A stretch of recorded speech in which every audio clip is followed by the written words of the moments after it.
Good morning. Thank you for joining me at Inspiring Life's Journey. So recently, Mike and I sold our home and moved into a very tiny motorhome to travel around and figure out what this next chapter of retirement is going to look like. We have failed at it twice, and we're taking another shot at redefining it. That means facing some truths. So one of them is, do you act your age or age your act? Quite honestly, we usually wait a while before we embrace that gray, don't we? The things we can still do and wear can look a little ridiculous when we do them at our age. And then there's the things we can't do or shouldn't do anymore. Aren't you glad nobody was watching when you tried out the hoverboard?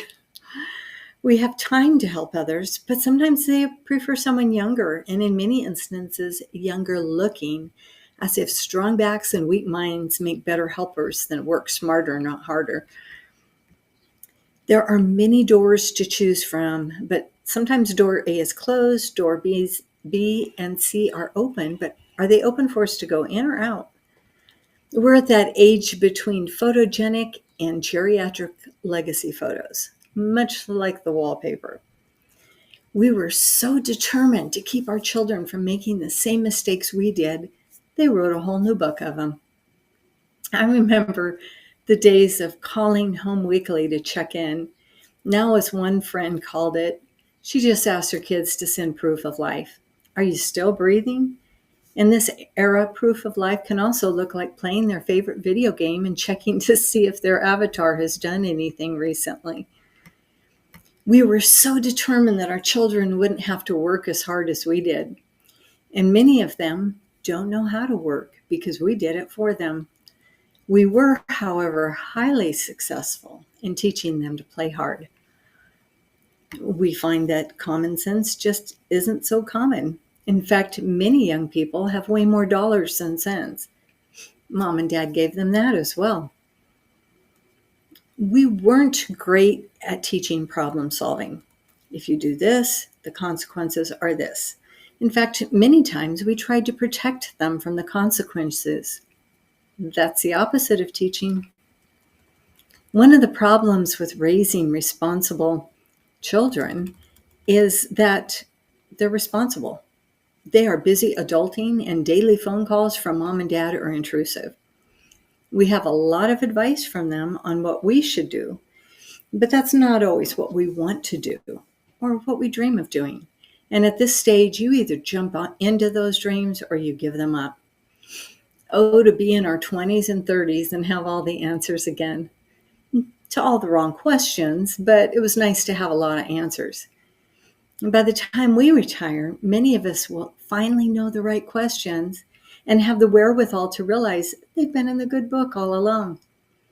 But like us, the 20 and 40-year-olds don't realize when they're chasing the wrong answers. And like us, some will settle for any old answer and just aren't worried about whether it's true or not. You know how it is. Don't try to confuse someone with facts whose mind is made up. In the mid-40s, we begin to look at life from a whole different perspective. Let's face it, 40 is halfway to 80 and 45 is halfway to 90. Not a lot of us make it to 80 and 90, so you really can't call that middle age when you reach your 60s. By 60, 65, we aren't just in retirement. We're living our last quarter of the game of life. We have a lot to say, but few to hear.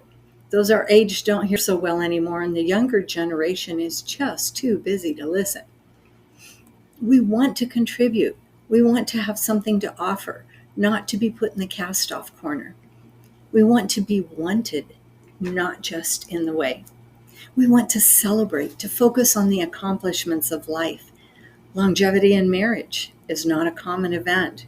We want to celebrate our family and who they are as individuals.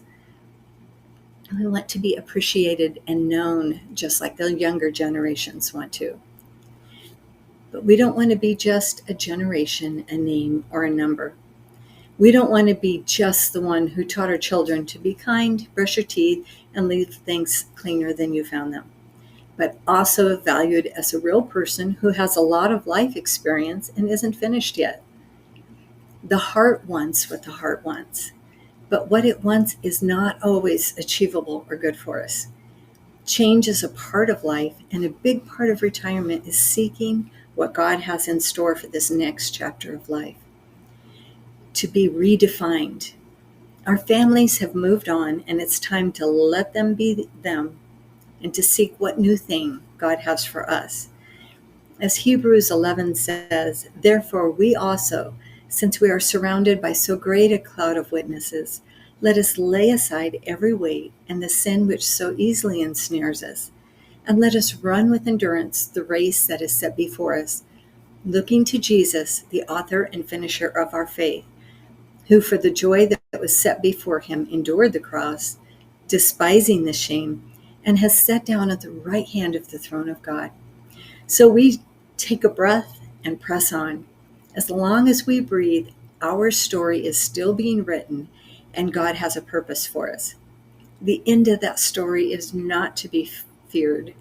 When we're done on this dirt planet, Jesus has in store for his beloved greater and absolutely amazing things for us than we had on earth.